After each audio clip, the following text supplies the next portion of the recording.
Alright, so I've given you over the bank holiday weekend and a couple of days extra now, so we have to talk about Marvel's latest offering, the Thunderbolts, and there's going to be spoilers from the get-go in this review, although Marvel's already ruined one of them. So, spoilers ahead, you've been warned. Elena, being a hero, there is no higher calling. No. That's just a fairy tale. Look what you unleashed. We can't outrun the emptiness. We can't do this. We are the Thunderbolts! Can't call ourselves that. God, thank you. This film was by far the best entry into the MCU we've had in years. And I'm quoting Digital Spy with this, right? But a chosen family narrative with Florence Pugh and a depression metaphor and superheroes. Yeah, go on then. Shut up and take my money! I actually really feel like Marvel has finally listened to the audience and taken a bit more time and care moving forward with this, which is so lovely to see. I also saw a report that Disney bosses spread Kevin Feige so thin across so many projects that he had no chance to oversee them and get the quality control out of them. Anyway, the Thunderbolts, or as they're now known, spoiler warning, the new Avengers are a ragtag bunch of misfits, kind of like DC's Suicide Squad, but better. And they're led by Yelena Belova, played by the sensational Florence Pugh, who at the beginning of this film is bored with life and the monotony of being a Black Widow assassin, jumps off a building, which Florence actually did off the second tallest building in the world, and cracks on with the task of blowing up a lab. She was given this mission by Valentina, who we saw at the end of the Black Widow films and various other Disney Plus projects, who is currently being impeached for some serious wrongdoings that are not above board for her new government role. Anyway, Yelena says that she wants a change and wants a more forward-facing role moving forward. So she speaks to Valentina about it, who says that they can work it out. Yelena then goes to see her dad, the Red Guardian, played by the brilliant David Harbour. And David Harbour, for me, is the perfect casting for the Red Guardian. He's so good. He completely understood the assignment with this role, and the chemistry between him and Bucky later on in the film is brilliant. The Red Guardian tells Yelena to be a bit more like her sister and do good in the world, which makes her feel more whole inside, and to do this one last job for Valentina before she does that. Yelena takes on the mission and heads over to this secret base, follows her target, which is Ghost, and then is confronted by Ghost, John Walker, and Taskmaster. The four have a little skirmish, Ghost kills Taskmaster, which kind of makes sense for the marketing of the film now, and they realise that they're actually in with all the evidence Valentina's trying to destroy as not to be fully impeached and sent to a federal prison, and they realise that they're actually evidence too, so she's trying to make sure that there are no traces at all. But we get to add a new character to the mix with this one that randomly pops out of nowhere, Bob, played by Lewis Pullman. He scares the life out of everyone as he was locked away in a capsule, so no one even knew that he existed, and he can't remember how he got there, so at this point he's pretty useless.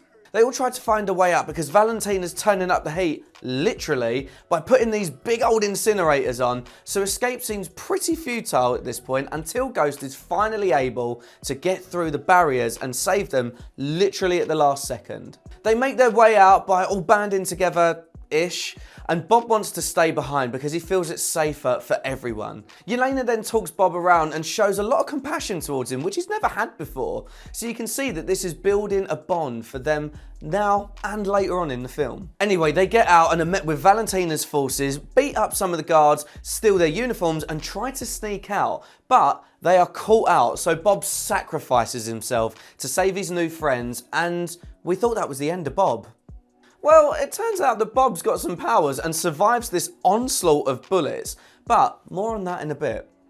John Walker, Ghost and Yelena all escape and see Bob being taken away in a capsule to New York, so they go to save him. They're all trundling through the desert and the Red Guardian then picks them up in his red limo. This scene was pretty hilarious, from Yelena hiding from her dad out of embarrassment to the Red Guardian in just so many ways was amazing. And also we find out as well that they're calling themselves the Thunderbolts purely because of Yelena's Pee-wee soccer team. I thought it was something to do with President Ross. Apparently not. Also, that limo scene kind of reminded me a little bit of that Thor Ragnarok scene. You remember the Grandmaster's ship? If you know, you know. Anyway, I'm going off track. They're all slowly making their way out and they find that they're being chased by some of Valentina's forces, but none other then Bucky Barnes comes to save the day, sort of. I mean, he saved them from Valentina's forces, but he does take them all prisoner and interrogates them just to find out kind of what's going on at the minute and how Valentina is involved. Bucky gets a call from Valentina's assistant and says she's now gone AWOL, so she needs stopping, hence the forming of the Thunderbolts. Fast forwarding a little bit, we see Bob wake up and Valentina's right there next to him, talking to him about being the next big superhero. But Bob's reluctant, and Valentina grabs his hand to reassure him, and she has a vivid flashback to the death of her father and realises Bob's more powerful than she imagined. She tries to hone Bob's powers and works with him to understand them, but by this time the Thunderbolts have already turned up to save him, and they're met with Valentina basically bragging about Bob. And this scene was kind of like the first Avengers film. You remember that Tony Stark and Loki interaction where he said, I have an army. We have a Hulk. it's kind of like that. I mean, it's practically the same room as Valentina's now got control of the Avengers Tower, but it was a nice little throwback.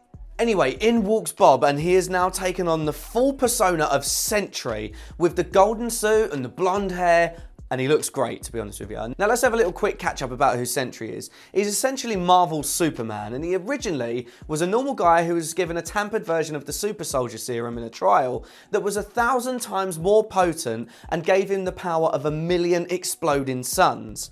But Bob Reynolds, or Sentry, has a strange relationship with a malevolent entity called the Void, which is basically a cosmic force that represents a darkness that lives within Sentry's mind. Kind of like the cosmic dark parasite that turns him into a nasty, powerful villain, which we're going to see soon.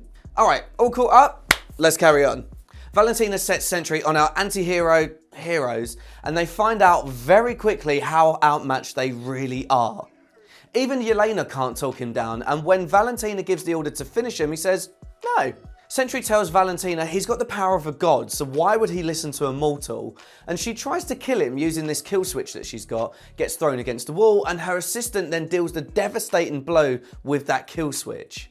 Now this doesn't bode well though, as now Sentry's alter ego the Void has fully taken over and is wreaking havoc across New York City, turning people into shadows and sending them to the Void. And I said this in another review previously, this was harrowing to watch. The visuals for the embodiment of the Void were unreal. It may just be Sentry fully blacked out, but the slight golden light in his eyes was perfect. As the city is going to ruin, the Thunderbolts save some civilians and Yelena walks into the shadow of the Void where she confronts all of her old demons to try and save Bob. Now this film is centered around some big topics like depression, mental health, abandonment, and with previous MCU entries not quite getting this right, the Thunderbolts absolutely does. I mentioned right at the beginning of the review that Yelena was bored and unfulfilled in her assassin role and becomes depressed with the things that she's done.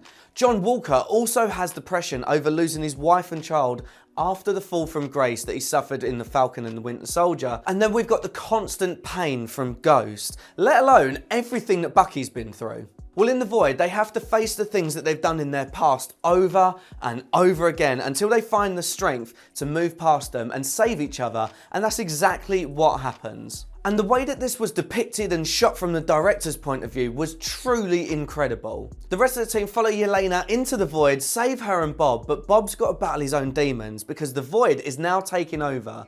The Void then traps the rest of the Thunderbolts, and it's just Bob and the Void, and it's a battle of the wills at this point, and Bob starts beating the Void. But what he doesn't realise is this is exactly what the Void wants, for him to turn into his darker side so that he can take over fully. It takes Yelena to break free, run to Bob, and try and stop him from being fully taken over by the Void. Once she got through to him, the Void's hold loosened, and the rest of the team joined them in a big old group hug, and the Void was beaten. Now that sounds a bit meh, but this was done way better than Captain America Brave New World, where Sam was doing a sun's kind of getting a real low kind of thing. But this time it actually works because it's an internal struggle between Bob and the Void all in the mind, rather than just, you know, a Hulk against a human. They all escape the Void and find Valentina on the street where she tries to get away, but little did they know that she'd set up the full press conference that was supposed to be for Sentry. Now it's all on them, and she announces our heroes as the new Avengers. Sneaky, sneaky. I did love though that Yelena said that they now own her, showing that there's a power shift in this dynamic. Ooh. The post-credit scene showed the new Avengers in their new HQ, talking about Sam Wilson having the trademark name for the Avengers, so I can see that there's going to be a few issues moving forward leading into Avengers Doomsday. Maybe we'll see the Thunderbolts / New Avengers against a new set of Avengers that Sam's building. But speaking of that, our heroes got an upper atmosphere alert, and it's none other than the Fantastic Four entering the MCU. I lost my mind when I saw this. I am so excited for that film. And apparently the post-credit scene was filmed on the set of Avengers Doomsday by the Russo brothers just a month ago. So it's fresh. Could it be another scene from Avengers Doomsday? Who knows? I love this film for so many reasons. The action, the character development, the importance of mental health, and the comedy, even though sometimes it was misplaced, but I loved it so much. And Florence Pugh was outstanding. I've said it before and I'm gonna say it again. She is one of the best working actors out there right now. I'm gonna give this a 4.5 out of 5. I absolutely love this film, and if this is the start of the way that the MCU is moving forward, then I'm here for it. What do you think of this though? Let me know in the comment section below, and I'll see you next time.